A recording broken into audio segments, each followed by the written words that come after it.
Bonsoir. Savez-vous à qui le prestigieux hebdomadaire britannique The Economist a attribué la palme du meilleur pays où naître en 2013? Un pays où la vie serait plus saine, plus sûre et plus prospère. Eh bien ce pays, c'est la Suisse. Et on se pince pour y croire. Au beau milieu d'une Europe qui est en crise, ici le taux de chômage dépasse à peine les 3%. On vient du monde entier étudier le système de formation. Et sur le plan politique, la Suisse est aussi un modèle. Le citoyen est consulté à peu près tout le temps et sur tous les sujets. Alors, qui dit mieux? Et surtout, comment font-ils? La Suisse, c'est d'abord une puissance économique et technologique de premier plan, grâce à ses industries de pointe. Sa monnaie est forte, mais cela ne l'empêche pas de gagner des parts de marché dans le monde. Avec des multinationales, mais aussi un réseau de petites entreprises performantes. À population égale, la Suisse ferait mieux que l'Allemagne. Nous avons faux sur à peu près tout. Si les Suisses, par nature, restent discrets, leurs résultats parlent pour eux. Et la comparaison, vous allez le voir, n'est pas forcément à notre avantage. Regarde. Pour la 5e année consécutive, la Suisse est classée en tête du classement mondial de la compétitivité quand la France glisse à la 23e place. La Suisse est aussi considérée comme la nation la plus innovante quand la France est 20e. Avec un revenu moyen par habitant de 80 473 $ en 2013, les Suisses gagnent presque 2 fois plus que les Français. Selon l'indice des Nations Unies qui classe les pays en fonction de leur niveau de développement, la Suisse est 9e quand la France est 20e. Pas étonnant que les Suisses aient le sourire. Au classement mondial des Nations Unies sur les nations les plus heureuses, la Suisse est 3e, quand la France est 25e.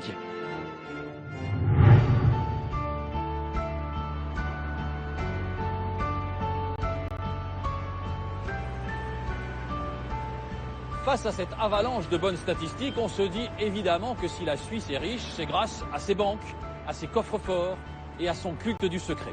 Là encore, c'est un peu rapide. Bien sûr, les banques, c'est un secteur important, mais il pèse moins de 10% du produit intérieur brut. L'atout numéro 1 de la Suisse, c'est son réseau d'entreprises, des PME ultra performantes. Les rois de l'export, c'est le premier de nos reportages. Il est signé Sophie Claudet et Valérie Lucas.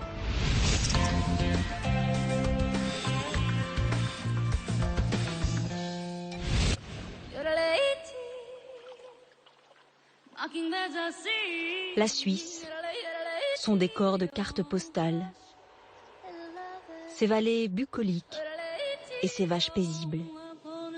Mais attention aux clichés, la Suisse ne chôme pas. Chez Thermoplan, comme souvent ailleurs dans le pays, la journée de travail démarre à 7 heures. Et quand le patron arrive, les employés sont déjà là. En Suisse, on travaille 42h30 par semaine. Et parfois plus, quand la situation l'exige.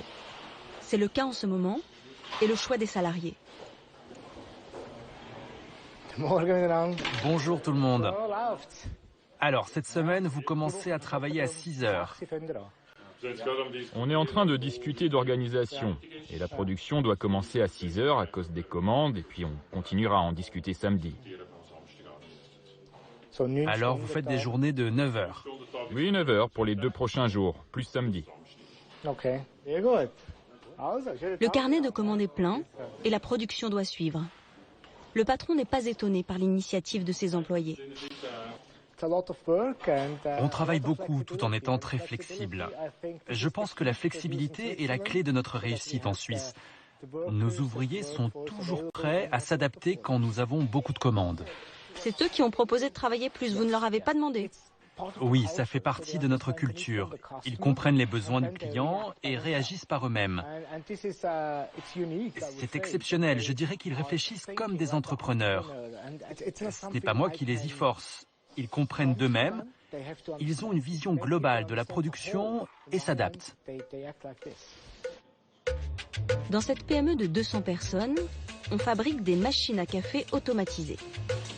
Et si les ouvriers sont motivés, c'est qu'ils sont bien payés. 3 200 € par mois à l'embauche, jusqu'à 4 500 € pour un ouvrier qualifié. Un salaire supérieur à celui de beaucoup de cadres en France. Et en plus, le travail est intéressant. Pas de tâches répétitives, les ouvriers font des rotations régulières sur les chaînes de montage. Ce qui est bien ici, c'est que le travail est varié. Il y a différents modèles de machines, différentes cultures, et on a tous la possibilité d'apprendre. On a des formations, on a des contacts avec plein de gens. Le travail bien fait, la fameuse qualité suisse, ont permis à la société de devenir le fournisseur exclusif de machines pour le géant du café américain, Starbucks. Une source de fierté pour les ouvriers. Ces machines font partie de moi. Les construire, c'est comme un loisir. Ce travail, pour moi, c'est un hobby. C'est pour ça que je l'aime tant. 2 fois par semaine, le patron aime aller au contact de ses employés. Il a toujours un petit mot sympa. Ah, vous avez une nouvelle coiffure. C'est toujours plus court. Ah, ça vous va bien. Oui, merci beaucoup. Je me sens bien ici dans mon coin. Ah oui, vous avez une belle vue. Je vous souhaite une bonne journée. Chez Thermoplan, les conditions et le cadre de travail sont exceptionnels. C'est ce qui a décidé cet ingénieur chinois à choisir la Suisse après des études en Allemagne. En Suisse, la qualité des produits est meilleure. L'éthique du travail aussi. C'est un niveau au-dessus par rapport à l'Allemagne. Là où la Suisse fait aussi mieux que l'Allemagne, c'est en termes d'exportation. D'ailleurs, comme beaucoup de PME helvétiques, Thermoplan exporte 97% de sa production. Et rien ne semble arrêter la PME. Pour preuve cette carte, grâce à Starbucks, Thermoplan est déjà présent dans 64 pays. Et ce n'est pas fini. Nespresso, Ikea, McDonald's sont aussi friands des machines à café made in Suisse. Vous êtes en train de conquérir le monde en fait. Une grande partie, oui, mais regardez, il y a la Russie où on peut encore faire des affaires. Alors, régulièrement, le patron voyage pour conquérir de nouveaux territoires. Fin octobre, c'était Milan pour le salon Host, un des plus grands salons d'électroménager culinaire au monde. Un rendez-vous où les PME suisses sont venues en force, à ne rater sous aucun prétexte. Vous voyez, toute la profession est là. C'est une bonne occasion pour rencontrer les gens qui sont dans l'industrie de la restauration, les hôtels. C'est un salon mondial, donc les gens viennent d'Asie, des États-Unis. C'est vraiment une bonne occasion. Il est venu présenter ses machines en Italie, la Mecque des amateurs de café.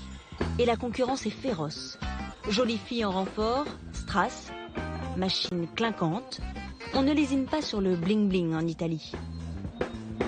Mais pas de quoi décourager le Suisse Adrian Steiner. Très beau design, félicitations. On ne fera probablement jamais une machine comme ça, mais on la fera à notre façon, plus épurée, plus technique. J'aime bien cette machine, mais ce n'est pas notre façon de faire. Et pourquoi vous n'utilisez pas de jolies filles pour vendre? C'est vrai qu'on pourrait faire mieux dans ce domaine. Mais on est plus conservateur, je sais, on est tellement suisse. Pas que j'en sois fier. Moi-même, en tant que PDG, je suis chaque jour au salon. J'aime rencontrer les clients en personne, dialoguer avec eux, apprendre d'eux. Alors je n'ai pas besoin de jolies filles. Même si ça me plaît. En Suisse, on préfère la discrétion et la sobriété. D'ailleurs, le stand de la PME en témoigne. Pas de fioritures, juste des machines à café au design simple et robuste. Cela semble plaire aux clients venus de Russie. Bonjour Igor, comment ça va? Ravi de te voir, enchanté. Alors, au Kremlin, ils sont toujours contents de nos machines? Oui, d'ailleurs là, on a été invité à présenter les machines à Sochi pour les Jeux Olympiques d'hiver.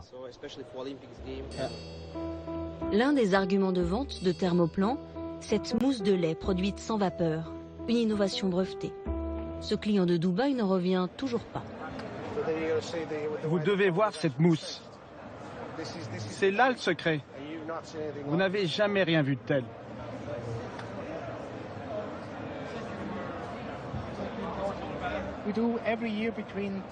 Nous déposons entre 10 et 15 brevets par an. Les brevets sont essentiels pour nous en tant que fabricants, mais aussi car nous investissons dans la technologie de pointe et on ne s'arrête jamais. Pour être honnête, il y a toujours moyen de contourner un brevet, ça peut arriver. La seule sécurité que nous avons, c'est de continuer à investir dans l'innovation. Et nous avons encore plein d'idées. Nous avons 36 ingénieurs qui se consacrent à la recherche et au développement. Le résultat, c'est cette machine. Cette machine, c'est la dernière née chez Thermoplan. Développée pour une chaîne de café britannique. Elle suscite la curiosité et l'admiration des visiteurs.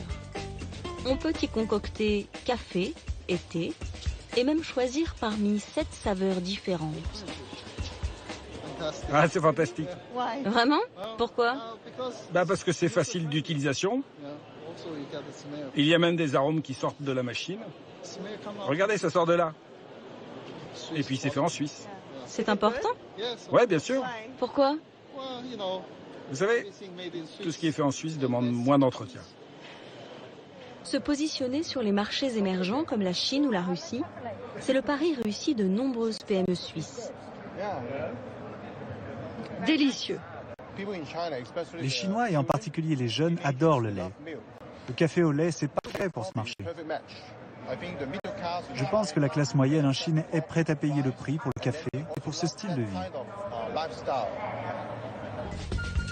Miser sur les marchés émergents a permis à la Suisse de traverser la crise et à continuer de gagner des parts de marché à l'export quand la France en perd. L'autre stratégie gagnante, c'est l'innovation, toujours l'innovation. Chez Thermoplan comme partout en Suisse, depuis toujours. Le petit pays enclavé et sans ressources naturelles n'avait pas le choix. Et si on connaît tous le couteau suisse, symbole de l'ingéniosité et de la débrouillardise, ou encore la précision des montres helvétiques, on ne sait pas forcément que les Suisses ont aussi inventé le velcro et permis la conservation des aliments avec la cellophane et le papier aluminium. Utilisez-la pour vos préparatifs de pique-nique. Enveloppez vos sandwichs, même remplis de sauce, ils seront parfaitement transportables et arriveront à destination sans accident. Autant de trouvailles qui ont révolutionné notre quotidien et qui ont fait la fortune de leurs inventeurs. Cette inventivité tous azimuts a aussi permis l'émergence de multinationales. Agroalimentaires, banques et surtout industrie pharmaceutique. Parmi les 500 plus riches multinationales au monde, nos voisins helvétiques en comptent 14. 2 fois moins que chez nous peut-être, mais la Suisse a 8 fois moins d'habitants. L'université est un centre de formation dédié aux chefs d'entreprise qui veulent se perfectionner. Ici, on apprend aux patrons à améliorer les performances de leur société. Bienvenue, mesdames et messieurs. Ces 2 derniers jours, vous avez appris à mieux gérer vos finances. Vous savez maintenant que les gens qui doivent avoir des idées, ce ne sont pas seulement les commerciaux du marketing, c'est vous et ceux qui gèrent l'argent dans votre entreprise.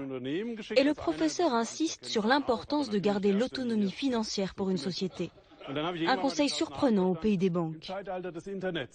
Qui va vous prêter de l'argent aujourd'hui à l'heure d'Internet? Ni les privés, ni les banques. Nous devons compter sur nos propres ressources pour l'avenir. Sinon, nous sommes foutus. Compter sur ses propres forces, pas toujours évident. Mais ces managers ont de la chance. L'organisation du travail en Suisse est particulièrement favorable aux affaires. En Suisse, nous avons une culture du compromis, qui existe aussi dans le cadre du travail, dans les relations entre patrons et employés. Il n'y a pas de grosses grèves, car je crois que les gens sont heureux de travailler et prêts à tout donner. Je pense que cette motivation explique le succès de la Suisse. C'est facile d'engager du personnel et c'est facile aussi de restructurer et de licencier si vous avez des problèmes au sein de votre compagnie. Beaucoup plus facile qu'en France. En France, une fois que vous engagez quelqu'un, c'est vraiment difficile de s'en séparer. Cet économiste, qui a enseigné à Lyon, connaît bien le marché français, autrement plus rigide et contraignant qu'en Suisse. Si je prends par exemple le Code du travail, en Suisse, ça peut se résumer à, ça fait 30 pages, alors qu'en France, c'est un bouquin qui comprend, je pense, plusieurs milliers d'articles. Flexibilité, dialogue social, créativité, autant d'explications aux performances de l'économie suisse. Elle affiche un taux de chômage de 3%, le plus bas d'Europe. Nous quittons Saint-Gall pour le canton de Lucerne, où nous retrouvons Adrian Steiner. Il vient de finir sa longue journée de travail, mais il est loin de s'en plaindre.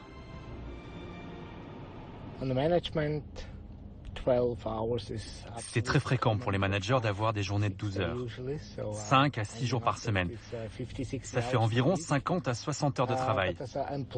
Et les employés travaillent entre 42 et 45 heures par semaine. Peut-être que ça fait partie de notre culture. Les gens aiment travailler. Ils ont envie de faire quelque chose de leur vie.